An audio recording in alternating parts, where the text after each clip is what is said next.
ಎಲ್ಲರಿಗೂ ಜೈ ಜಿನೇಂದ್ರ. ನಾನು ಇಂದು ಮಾತನಾಡಲಿರುವ ವಿಷಯ ಆದಿಕವಿ ಪಂಪ. ಕನ್ನಡ ಕಾವ್ಯದ ಕಿರೀಟ ರತ್ನ. ಪಂಪ ಕನ್ನಡ ಸಾಹಿತ್ಯದ ಉದಯ ಕಿರಣ. ಕನ್ನಡ ಸಾಹಿತ್ಯದ ಇತಿಹಾಸದಲ್ಲಿ ಮೊದಲ ನಿಜವಾದ ಮಹಾಕವಿ ಯಾರು ಎಂಬ ಪ್ರಶ್ನೆಗೆ ಯಾವ ತಲೆಮಾರಿನವರಾದರೂ ಒಂದೇ ಉತ್ತರ ಹೇಳುತ್ತಾರೆ: ಆದಿಕವಿ ಪಂಪ. 9ನೇ ಶತಮಾನದ ಪಂಪರು ವಿಜಯನಗರದ ಹೊರವಲಯದ ಅಣ್ಣಿಗೇರಿಯಲ್ಲಿ ಜನಿಸಿದರು. ಪಂಪರನ್ನು ಕನ್ನಡದ ಆದಿಕವಿ, ಕಾವ್ಯ ಪಿತಾಮಹ, ಜೈನ ಕಾವ್ಯದ ಜ್ಯೋತಿ ಸ್ವರೂಪ ಎಂದು ಕೀರ್ತಿಸಲಾಯಿತು. ಅವರ ಕೃತಿಗಳಲ್ಲಿ ಕಂಡುಬರುವ ಸೌಂದರ್ಯ, ಸರಳತೆ, ಭಾವನಾತ್ಮಕ ಆಳ ಹಾಗೂ ಹಳೆಗನ್ನಡದ ಮಧುರತೆ ಇವೆಲ್ಲವೂ ಕನ್ನಡ ಸಾಹಿತ್ಯಕ್ಕೆ ಹೊಸ ಬಂಧವನ್ನು ಕೊಟ್ಟವು. ಪಂಪನ ಆಶ್ರಯ ಚಾಳುಕ್ಯ ಅರಮನೆ. ಪಂಪನು ಚಾಳುಕ್ಯ ರಾಜವಂಶದ ಶೂರನಾಗಿದ್ದ. ಅರಸ ಅರುಣ ಸೋರರ ಆಶ್ರಯದಲ್ಲಿದ್ದರು. ಈ ರಾಜನಿಗೆ ಪಂಪರಿಗಿದ್ದ ಗೌರವ ಅದ್ಭುತ. ಪಂಪರು ತಮ್ಮ ಮಹಾಕಾವ್ಯಗಳಲ್ಲಿ ರಾಜನ ಶೌರ್ಯವನ್ನು ಕೀರ್ತಿಸುತ್ತಾ ಅವರನ್ನು ಸಕಲ ತಂತ್ರಧಾರಿ ಎಂದೂ ಹೊಗಳಿದ್ದಾರೆ. ಈ ಆಶ್ರಯವೇ ಪಂಪರಿಗೆ ವಿಶಾಲ ಕಾವ್ಯಲೋಕವನ್ನು ರಚಿಸಲು ಅನುವು ಮಾಡಿಕೊಟ್ಟಿತು. ಪಂಪ ಕಾವ್ಯದ ಶಿಲ್ಪಿ. ಪಂಪನ ಕಾವ್ಯಕ್ಕೆ 3 ಮುಖ್ಯ ಲಕ್ಷಣಗಳಿವೆ. ಕಾವ್ಯದ ಗಂಭೀರ ತತ್ವಶೈಲಿ, ಜೈನ ಧರ್ಮದ ನೀತಿಯನ್ನೇ ಬೆಸೆಯುವ ರೀತಿಯಲ್ಲಿ ಪಂಪನು ಕೃತಿ ರಚಿಸಿರುತ್ತಾನೆ. ಹಳೆಗನ್ನಡದ ಒಂದು ಮಧುರ ನುಡಿ ಹೀಗಿದೆ: ಚಾಗದ ಭೋಗ ದಕ್ಕರದ ಗೇಯದ ಗೊಟ್ಟಿಯ ಲಂಪಿ ನಿಂಪುಗಳಾಗರವಾದ ಮಾನಸರೇ ಮಾನಸರಂತವರಾಗಿ ಪುಟ್ಟಲಿ ನಾಗಿಯು ಮೇನು ತೀರ್ದಪುದೇ ವೀರದೊಡಂ ಮರಿದುಂಬಿಯಾಗಿ ಮೇಣ್ ಕೋಗಿಲೆಯಾಗಿ ಪುಟ್ಟುವುದು ನಂದನದೊಳು ವನವಾಸಿ ದೇಶದೊಳು. ಇಂತಹ ವಾಕ್ಯಗಳು ಇಂದಿಗೂ ಸೊಗಸನ್ನು ಕಳೆಕೊಂಡಿಲ್ಲ.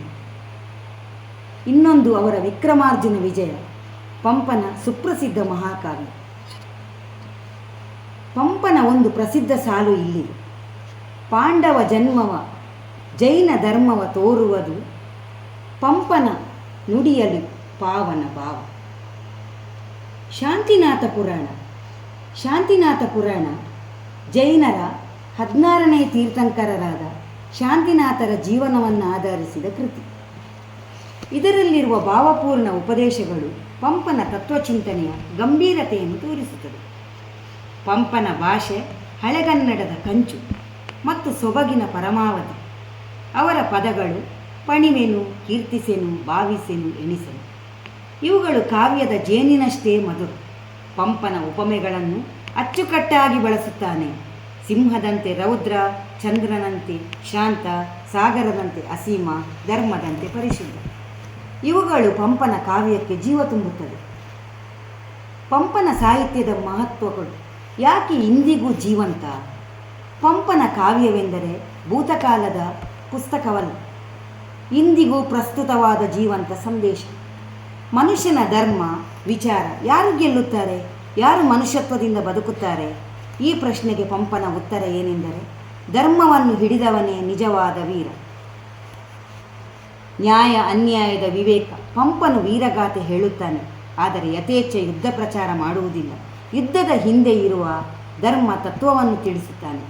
ಜೈನ ಮೌಲ್ಯಗಳ ಸಾರ, ಅಹಿಂಸೆ, ತಪಸ್ಸು, ದಯೆ ಇವೆಲ್ಲವೂ ಪಂಪನ ಸಾಲುಗಳಲ್ಲಿ ಮಿಂಚುತ್ತದೆ. ಕನ್ನಡಿಗನಿಗೆ ನೀಡಿದ ಪಾಠ ಮಾನವೀಯತೆ ಮಿಗಿಲಾದುದು, ಧರ್ಮ ನುಡಿ ಶ್ರೇಷ್ಠವಾದುದು, ಶೌರ್ಯಕ್ಕಿಂತ ಸಮನ್ವಯ ಮುಖ್ಯ. ಪಂಪನ ಕೃತಿಗಳಲ್ಲಿ ಬರೆಯಲ್ಪಟ್ಟಿರುವ ವೀರನ ಯಶಸ್ಸು ತಲವಾರಿನಿಂದ ಅಲ್ಲ, ಮನುಷ್ಯತ್ವದ ನಿಟ್ಟಿನಿಂದ. ಪಂಪನ ಕಾವ್ಯ ನಿತ್ಯ ಪ್ರಾಸಂಗಿಕತೆ. ಆದಿಕವಿ ಪಂಪ ಬರೆಯುವುದನ್ನು 1100 ವರ್ಷಗಳಾದರೂ ಅವರ ಕಾವ್ಯ ಇಂದಿಗೂ ಕೂಡ ಹೊಸತನ ಕಳೆದುಕೊಂಡಿಲ್ಲ.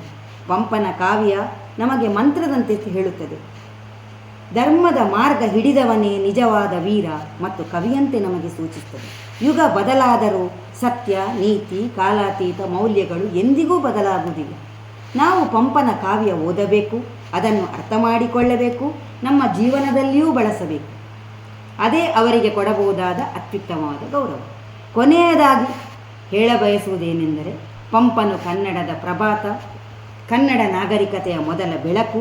ಅವನ ಕಾವ್ಯ ನಮ್ಮ ಪರಂಪರೆಯ ದೀಪ, ಇಂದು ಕೂಡ ಜ್ವಲಿಸುತ್ತಿರುವ ಜ್ಞಾನ ಜ್ಯೋತಿ. ಪಂಪನನ್ನು ಅರಿತುಕೊಳ್ಳುವುದು, ಕನ್ನಡವನ್ನು ಅರಿತುಕೊಳ್ಳುವುದೇ. ನನಗೆ ಅವಕಾಶವನ್ನು ಒದಗಿಸಿಕೊಟ್ಟ ನಿರಂಜನ ಲಹರಿಯವರಿಗೆ ನಾನು ಹೃತ್ಪೂರ್ವಕ ಧನ್ಯವಾದಗಳು. ಜೈ ಜಿನೇಂದ್ರ.